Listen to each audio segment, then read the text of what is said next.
Hello guys, magandang hapon po. Bro OG po. Hindi muna ako mag-share ngayon ng Word of God, pero syempre God bless po sa inyong lahat. Ngayon po ay gagawa tayo ng liquid soap. Ito pong aking gagawin ay isang dishwashing liquid soap po na ito po ay anti-bac. So nalagay ko na po, prepare ng drum, and then 45 liters na tubig. Tapos yung unang SLES na sinasabi siya, no? Parang cream siyang malapot. Nilagay ko na at kailangan haluin siya ng haluin hanggang sa siya ay matunaw. Yun ang pinakamatagal po dito, yung pagtunaw nun. No, tapos nandito na po yung mga sunod-sunod na ingredients niya. Ayan. Kompleto po yan. Ayan. Ayan. Ito po.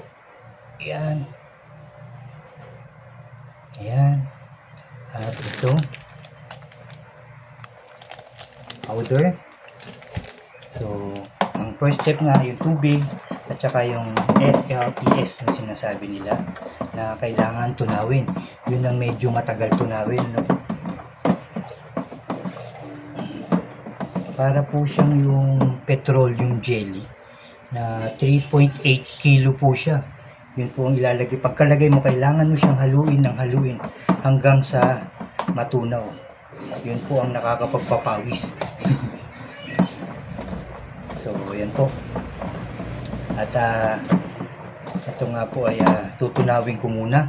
Tapos maya maya po ay babalik po ako. Ano po? Maya po ulit.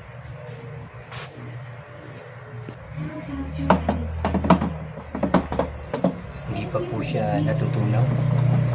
Marami-rami po siya na buo na yun nga yung sabi ko kanina, yung parang petroleum jelly na po. Medyo marami-rami pa to, malaki-laki pa siya. So tatagalan pa to. Halo!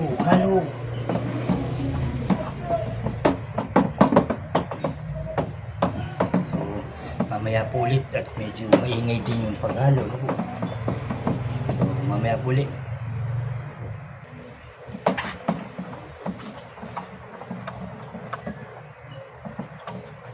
Yan po, malapit na. Wala nang siguro ay fully diluted na, tunaw na. Wala na. So, tatayuan ko lang ng konti. Okay na po ito. Maglalagay na tayo ng ibang chemical niya.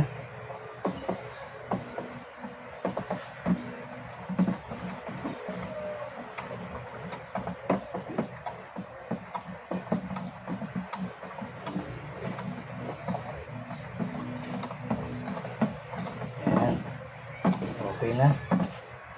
So yan po siya, mabula siya. Tingnan nyo po. Ayan siya. Kita po ba yan? Mabula. Tapos ang next po natin dyan ilalagay ay yung kanyang food coloring. Ay, food coloring, sorry. Ay yung kanyang coloring pala. Yung pangkulay. So, hanapin natin. Ito.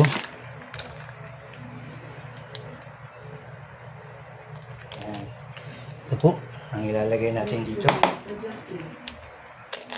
Tatansyahin lang natin.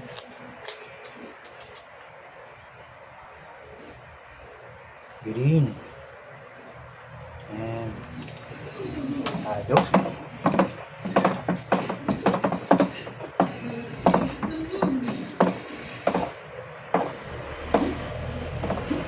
Ayan po, mapakita ko sa inyo. Haluin ko lang muna.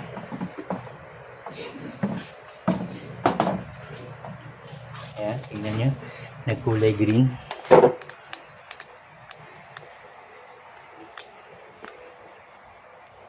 Diba po may green.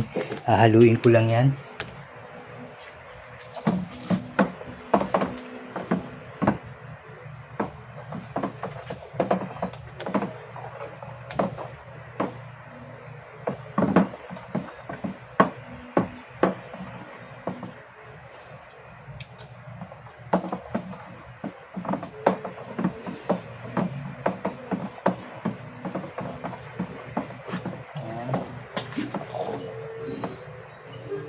kasi masyadong makita yung pinakakulay niya gawa ng ng bula. Dagdagan ko siguro ng konti. Ayoko kasi na masyadong makulay. Yan.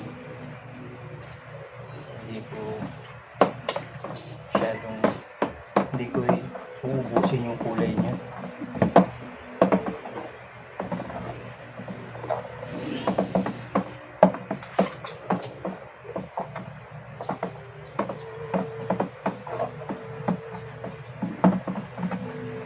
Tapos ng coloring, yung number 4 po, yung EDTA na tinatawag. Tapos makikita yung kulay. Hindi pa pala kulay na kulay. Parang walang kulay.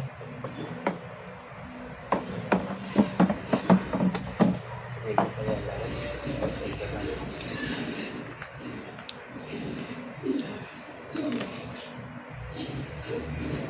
Dagdagan ko. Hindi ko kasi masyadong makita yung gawa sa bulat.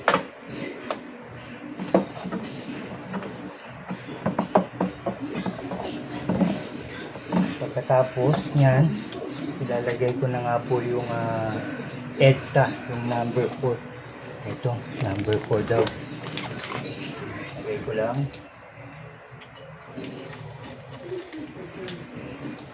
Siyempre lahat to. Ayan. Halo.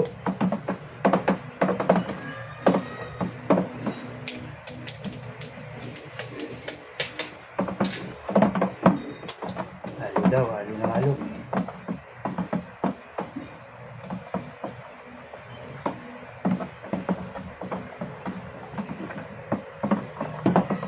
Hanggang siya kumalo siya lahat. Ayan. Ang susunod dyan ay yung antibac na, kasi ang pinili ko po ay ngayon yung antibac. Pero siyempre alam nyo naman, may kalamansi, may lemon, iba-iba naman po yung niya, klase niya. Sa akin po, gusto ko po ay antibac. Kaya ito muna yung aking ginawa.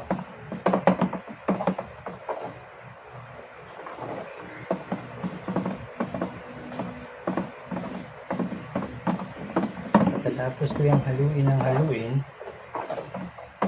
ilalagay ko na yung number 5 na sinasabing antibac.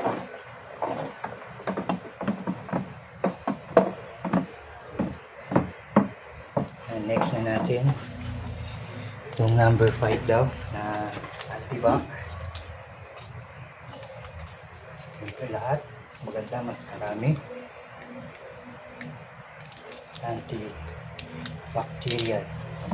Ganda kasi ito para linis na linis po yung ating mga huhugasan na plato, iba po, kutsara, baso, kaldero. Halo.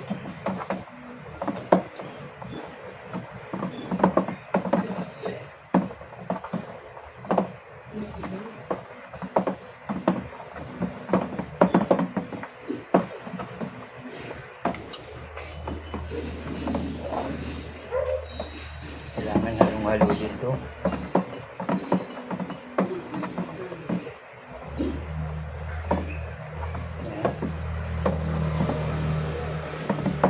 Tapos ito, pag natapos natin itong ilagay lahat, may curing time po ito, 24 hours. Tapos wala siyang takip. Hayaan lang natin 24 hours na naka-open siya. After 24 hours, so bukas na yun ng hapon, saka pa lang natin siya ilalagay dun sa decide natin, battle natin, kasi natin gusto. Sa akin, sisimulan ko sa 500 ml. Yan. So next ko naman po, after nung antibac, ang ilalagay ko naman yung 2.5 kilo na sodium chloride. Ito. Yan. Saan ko na?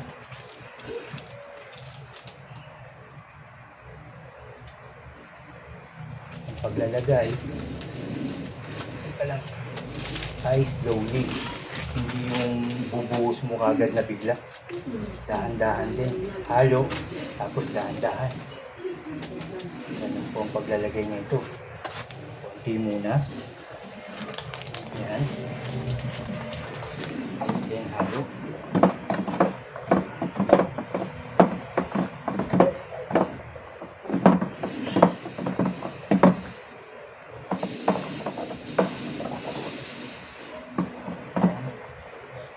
Isipan ko lang din to para dagdag kita rin. Mas konti pa.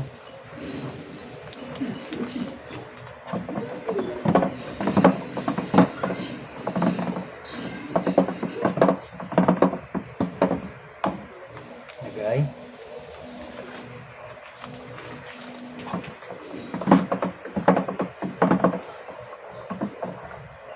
Yung sa kulay, siyempre nasa sa inyo. Kung gagawa kayo, huwag ko muna.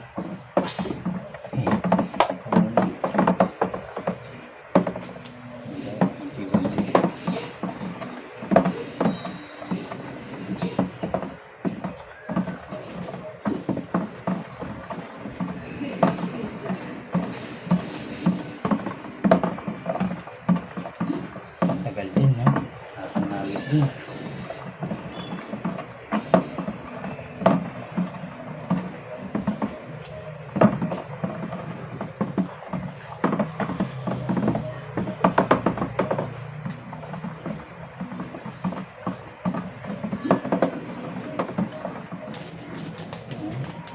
Kalahati pa. Medyo maganda na yung amoy niya. Kanina wala pa. Ngayon ay nangangamoy sabon na.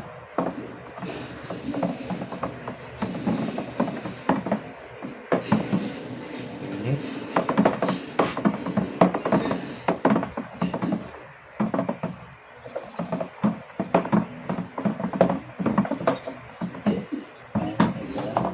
Yung hawak ko.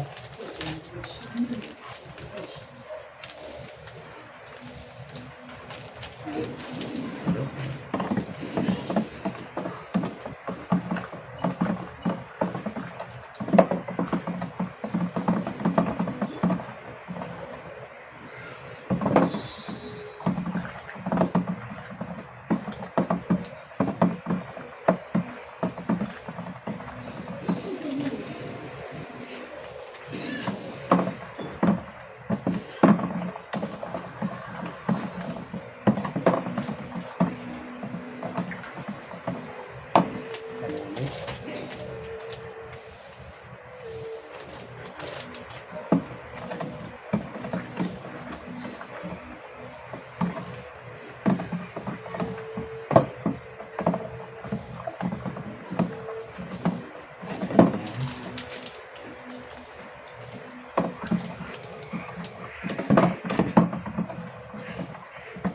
Tayo ulit para maganda yung halo.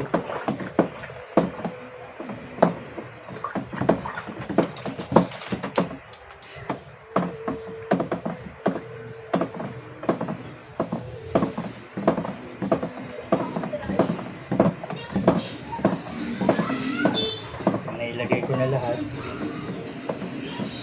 kaya ito na, halo naman na maganda.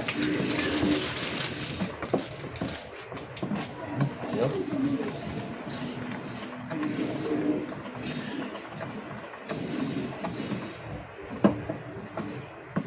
Parang bigla siyang na, lumalapot-lapot na siya. Ayan. Kailangan halo. After nyan, pagkatapos natin ilagay yung number 5, then number 6 na to, make sure na na natunaw dapat ito lahat.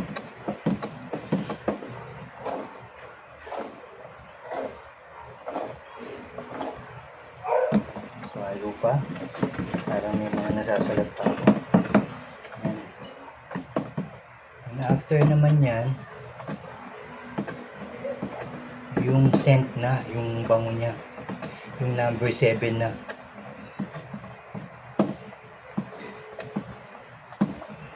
Yun ay hahaluin ng medyo matagal pag nalagay yung scent para halong-halo siya, syempre.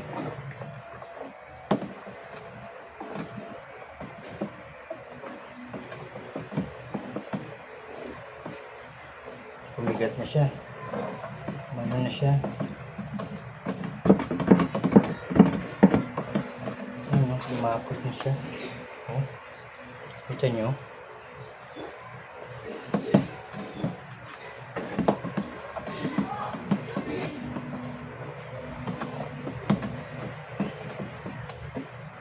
Tapos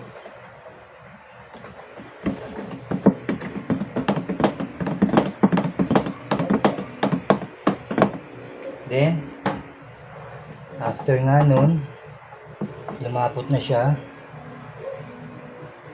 yung scent, yung number 7 na, eto na yung scent niya na, number 7. Okay, dapat lahat to para maganda yung amoy. Ayan, bango. Halo. Pag scent na yung nilagay, simutin ko lang to, sayang to. Ayan, ang bango.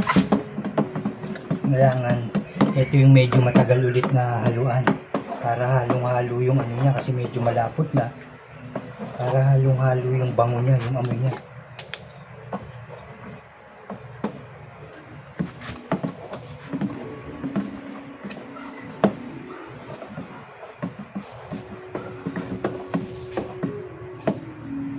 Sakit sa likod. Maano na siya eh, malapot na. 1 minute daw to. So balikan ko po kayo ulit mamaya ulit. Haluin ko lang mabuti. Yan, higit 1 minute na to. So pagkatapos nyan, ang ilalagay ko na ay yung number 8 na.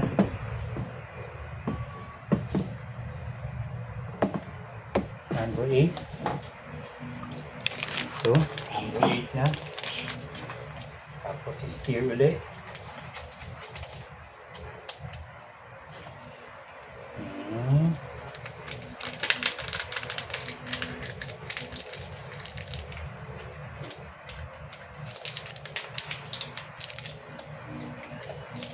Ayan.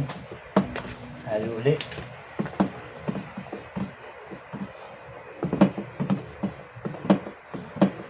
Tapos yung ano na susunod nito pagkatapos kong haluin, yung number 9.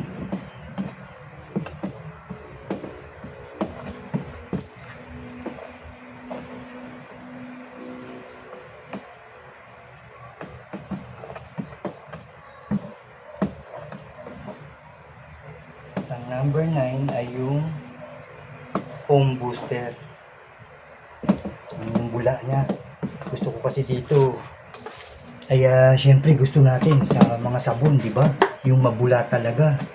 Pagka fabric conditioner naman, popcorn, gusto natin yung soft at saka yung mabango talaga. Itong bango.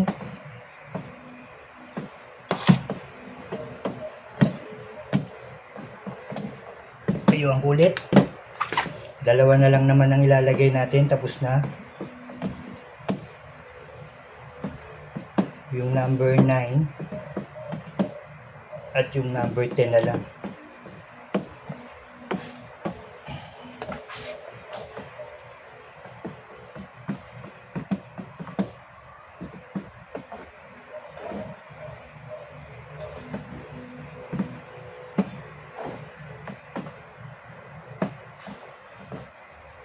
So lagay na natin to, number 9 sa isa.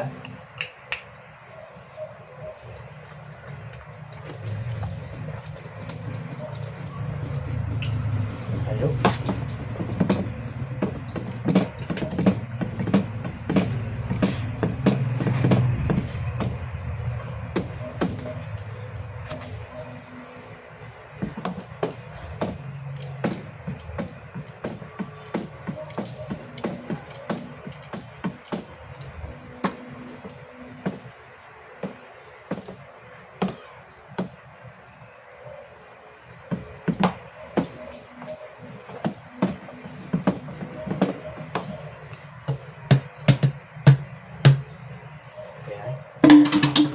isa pa. Number 9 din to.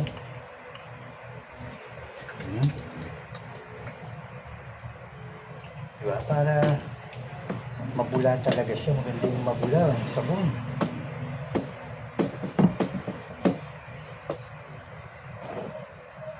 Antibac na. Mabula pa.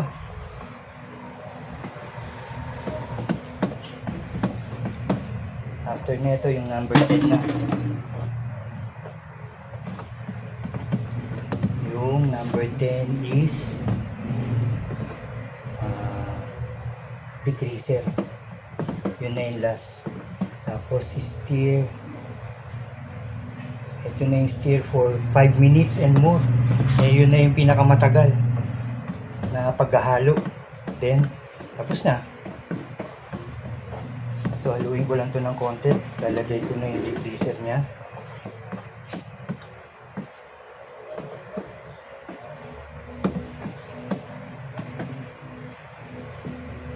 Yan. So lalagay ko na. 1.5 to eh.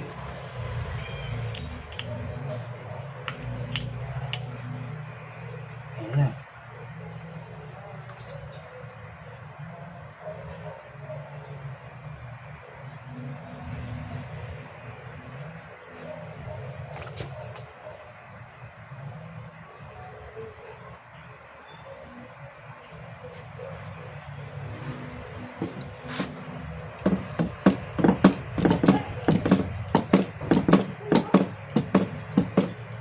Dapat halong-halo kasi malapot din siya. So pag hindi siya nahalong mabuti, hindi maganda. So kaya pala 5 minutes or more. Ganon din sa ano, yung sa lahat ng sabon yata, ganon yung panlaba, liquid. So mamaya po ulit, no? Haluin ko muna to ng maayos. 5 minutes. Babalikan ko kayo. Dumidilim na din. Mamaya ulit.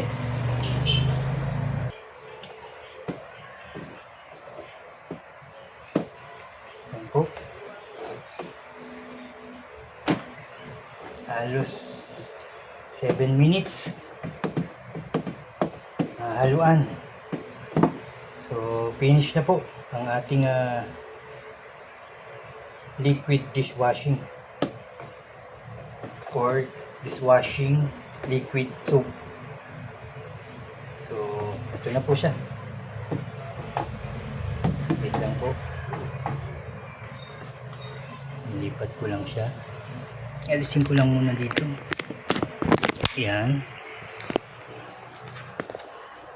Ayan na po siya.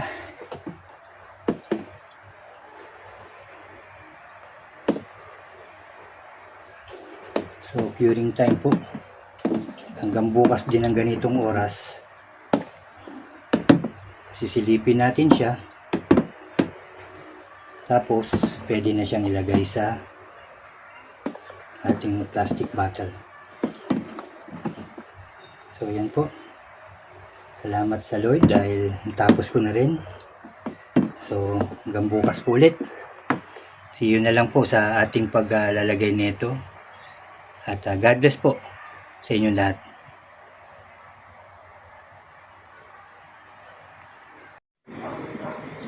Hello po guys. Mainit na tanghali po sa lahat. Bro OG po. Ayan.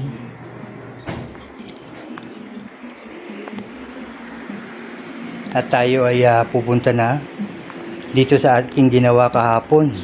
At ito nga ang ayan na siya, ang dishwashing liquid, mga kapatid. Yan na po siya ngayon.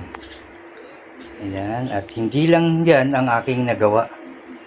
Gumawa na rin ako, nakagawa na rin ng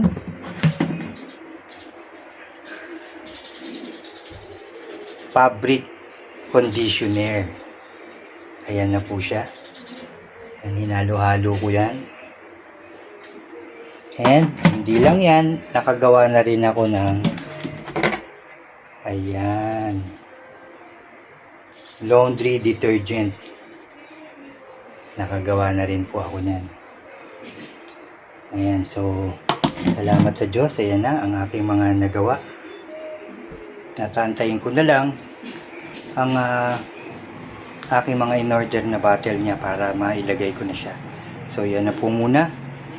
And God bless po everyone.